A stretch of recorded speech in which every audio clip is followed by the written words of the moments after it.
it's quite a big area, obviously, but Yeah. clearly the plan is, we all know what the plan is, we all share the ambition is to get to the Premier League. Can you say a bit about what the club's strategy is to do that? How do we go about achieving that? I think the key is, at the end of the day, you've got to have the right people in the right jobs that you can trust making the right decisions. So I think our role as a board and as a club and through the owner is to try and create the circumstances and provide the resources and the support to enable the key people to be able to do their jobs. If you look this season at the top six as they currently stand today, that there's actually a whole array of differences between them in terms of their approaches to the game. So on the one hand, you get a club like Brentford that has effectively no academy, looks to recruit from wider leagues in Europe. And they have their model. And then you'll have other clubs like Barnsley who've adopted a very different model, which is based far more on young players and academy. And then you've obviously got the model of Norwich, which is a far more traditional type model. So I think what that tells you is there's no actual holy grail in terms of how to get to the success. But we have to look at what are the big pillars, what do those clubs share in common, and we have to have that. So I think the first point is a committed owner. We have that, so that means that the resources will be there. If you've got some clubs with parachute payments, they're far more effective and in a much stronger position than clubs without. So we have to try and make up that gap, and we do it because we've got a very generous owner who cares about the game. So that's the first point, so we have that. Secondly, do we have stability? I believe we do in the senior posts within the club. Even if not in relation to individuals, in relation to the posts themselves. So we have our own internal structure. We know how the board operates. We have Koulis, for example, as the director of football. That's a crucial role that he's performing, not in relation to the playing side or anything of that nature, but in relation to making sure that the manager has all the resources that he wants. And Koulis is highly experienced. He's done it at Champions League level. This is one of the areas where I think we do have an advantage over lots of other clubs. We do have the Olympiacos link, a club which has been consistently within the top 30 within Europe, which is capable of beating Premier League teams, has done, and indeed last week beat Arsenal. So we have that learning there as to how things can be done well, and he's been incredibly popular. I know his relationship with Chris is absolutely fantastic.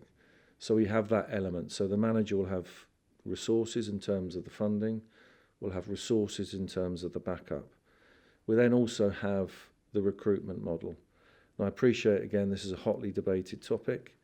I think where everybody wants to get to is a position in which there is unanimity about recruitment. Who we get, in what positions, what age levels, what blend. So that's what we seek. And Chris has brought a couple of people in himself. We have Francois as well, who again has that Olympiacos knowledge that gives us both a domestic and a European and a global scope to bring the right players in.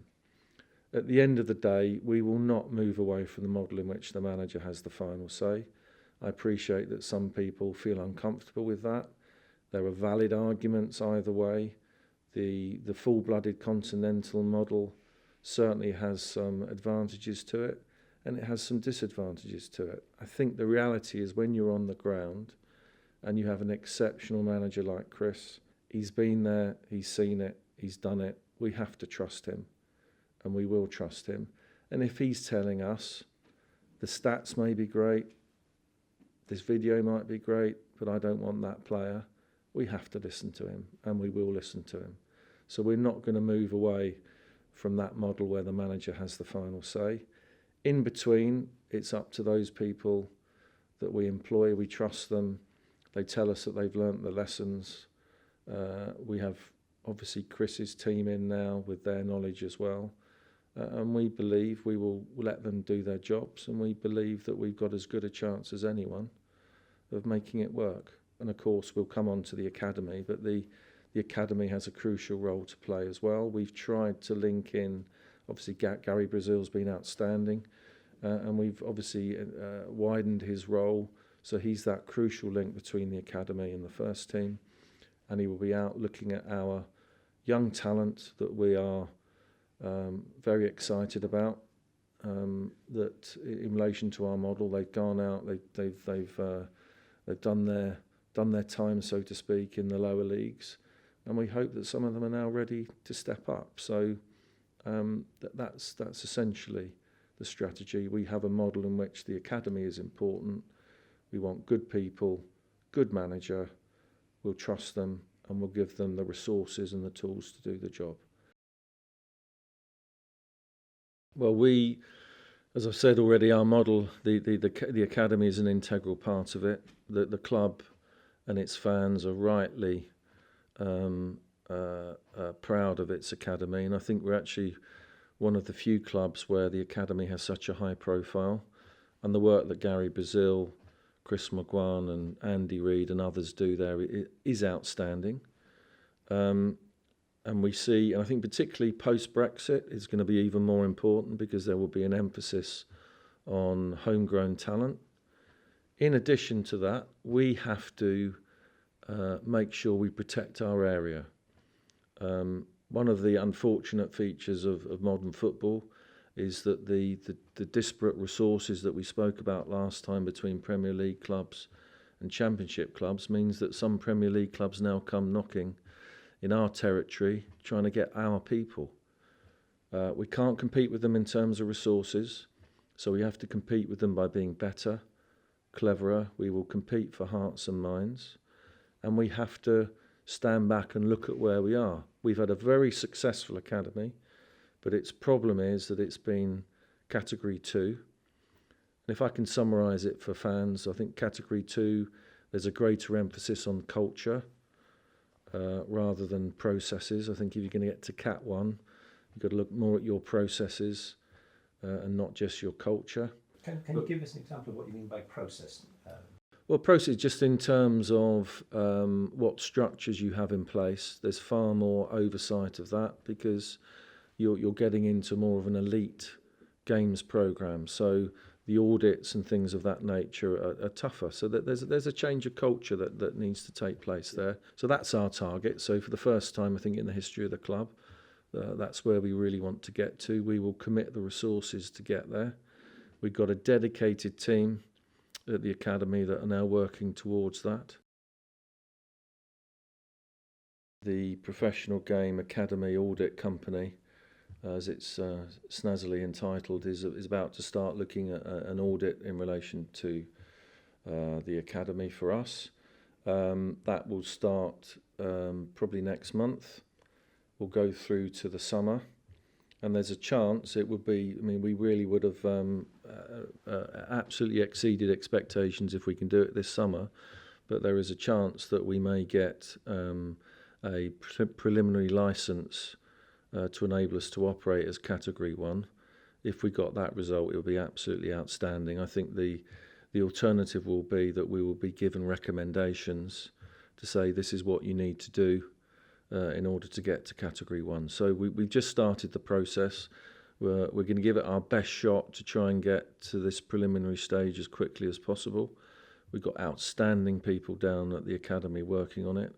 And obviously for us, it's also a matter that we don't want to lose the unique abilities that we've already got at the academy. We want to keep them and to make the Category 1 move to be a benefit, not to lose what we've already got. In relation to our academy products, we guard them as closely as we possibly can. As I said to you previously, one of the, I think, real sins of the current system is that Championship clubs are not able to hibernate players, by which I mean we can't just develop them for ourselves. There comes a point in time when we have to sell them in order to keep within our financial restrictions. But I hope that the fans realise that we only ever take those decisions when we absolutely have to. And Yanis has been absolutely brilliant at this. I think everybody can agree we have got fantastic deals for those individuals. So we will only do it when we get the right price that's right for Nottingham Forest Football Club, and which justifies releasing and losing those particular players. So, and that with respect, that is always a function of an academy. It's a recognised function of it. We're incredibly proud of what our academy has done. You'll be aware that some clubs don't have academies. I mean, they don't think it's appropriate. They'd rather other clubs perhaps do the training of the talent. We're not there. We think it's absolutely important to us. What we also need to look at is to have a proper route map for any child, and I'm talking boys and girls now, in Nottingham, to know that they have a route through schools football, club football, that those individuals know that there is this road map or route map, whichever one you like, which gets you to the first team, gets you into our squad. So we want that. We want a ring of steel around Nottingham. We want all of our people to have the chance, if they're good enough, to want to come to us. And I think that we are at the moment able to get great players because we've got a track record and we can show, look, at Nottingham Forest, you get looked after, you get a genuine chance of getting into the first team, if you're good enough. And these are the key messages that will enable us, I'm sure, to win the hearts and minds. Can you tell us a bit more about what the plans are for developing the Nigel Doughty Academy? First of all, I want to stress that the name Nigel Doughty will always be associated with the academy. We've got a great relationship with the family. It's been clear to us there's huge respect for what he did at the club. He was obviously a fan. Everything came from the right place. He invested heavily, and he experienced the highs and lows of being a football club chairman. And that there's huge respect here for him and the family. And as I say, that name will always be associated with the academy. In terms of development, we had wanted to, and indeed it's still our long-term aim, to relocate. The academy, the way I would put it, the way I think it was described to me by the manager is it's nice, it's got some positive features to it, but it's not really going to sustain where we want to be in the future. So we have to look to try and improve on the facilities. Realistically, that will mean that we will need some other site at some point, either as a first team area or as a bigger geographical location to relocate both first team and academy. We spent considerable sums on searches to find somewhere, aspects out of our control that I'm not going to whinge or moan about because it's all part of reality, conspired against us. So we're still where we are. So what we have done is we've recently submitted the planning application for the academy, where we need to make various amendments and additions to the structures there, which we believe will be enough to satisfy the Category 1 requirements. Can you tell us a bit about the Nottingham Forest women's team, how you feel about progress and what the plans are for the future for the women's team? We've obviously got great ambitions for the women's team.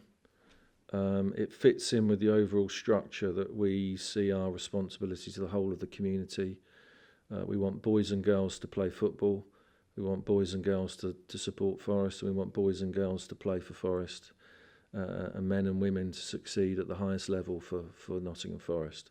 So it's a key aspect of our overall strategy. We took the women's team back in-house, so it's effectively run as one club in as much as we possibly can. We brought in full-time resources. So for the first time, we brought in a full-time manager, Andy Cook, who's been fantastic, and we have extended Andy's contract recently, so he's here to stay. There have been considerable problems with the women's game, unfortunately, because of COVID, which we're not particularly happy about, but we have to accept the decisions. We would have liked, certainly last season when we had a chance of promotion on the pitch, for a little bit more effort, I think, to be made to keep the women's game running. We have to accept that that's not been possible, but we're still entirely committed. The women's team, I think, have got Wolves away in the FA Cup. So obviously we hope that they can go on a fantastic cup run. If they can't, we will arrange friendly fixtures for them to make sure that they get a decent run out and that they get some proper games. But in terms of the long term, we're highly ambitious.